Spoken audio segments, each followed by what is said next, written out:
இயேசுவே உம்மை வணங்குகிறோம், எம் வாழ்வை உமக்கு அளிக்கின்றோம், உம்மை அன்பு செய்கின்றோம்.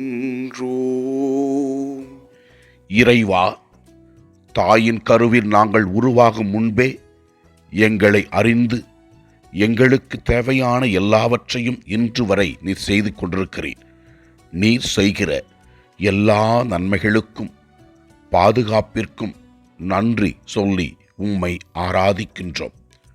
முதல் வாசகத்திலே நாம் பார்க்கிறோம் எவ்வாறு எரேமியா இறைவாக்கினர் இறைவனால் தாயின் கருவில் இருக்கும் பொழுதே தேர்ந்தெடுத்து கொள்ளப்பட்டார் என்பதை பற்றியும், மேலும் பெயர் சொல்லி எவ்வாறு இறைவன் அவரை அழைத்தார் என்று தெள்ளம் தெளிவாக விளக்குகின்றது.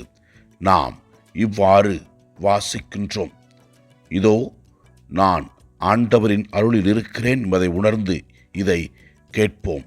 ஆண்டவர் இவ்வாறு கூறுகின்றார்: தாய் வயிற்றில் உன்னை நான் உருவாக்கும் முன்பே அறிந்திருந்தேன், நீ பிறக்கும் முன்பே உன்னை திருநிலைப்படுத்தினேன், மக்களினங்களுக்கு இறைவாக்கினராக உன்னை ஏற்படுத்தினேன் என்று எரேமியா இறைவாக்கினருக்கு ஆண்டவர் கூறுகின்றார்.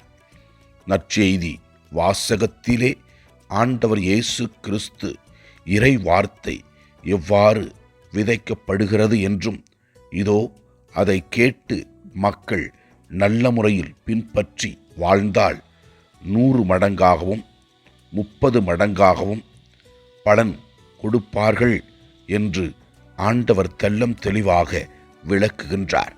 இறை வார்த்தை வல்லமையானது, இறை வார்த்தை வலிமையானது, இறை வார்த்தை என்றும் அழியாது, ஆறுதல் கொடுப்பது, அற்புதங்கள் நிறைவேற்றுவது. எனவே இறை வார்த்தையை நம்பி நாம் ஜெபிப்போம். நமக்கு அற்புதங்கள் பல நடக்கும். இறைவன் நம் அனைவரையும் தாயின் கருவிலே தெரிந்து கொண்டு கிறிஸ்தவர்களாக வாழ அழைத்திருக்கின்றார். இதை உணர்ந்து நாம் நல்வாழ்க்கை வாழ்வோம். இறைவன் நம்மையும் நம் குடும்பத்தையும் நிறைவாக ஆசீர்வதிப்பார். நம்பி ஜெபிப்போம். நாள்தோறும் அற்புதம் நமக்கு நடக்கும். எல்லாம் அல்ல இறைவன், தந்தை, மகன், தூய ஆவியார் நம் ஒவ்வொருவரையும் ஆசீர்வதிப்பாராக. இயேசுவுக்கு புகழ். மரியே வாழ்க.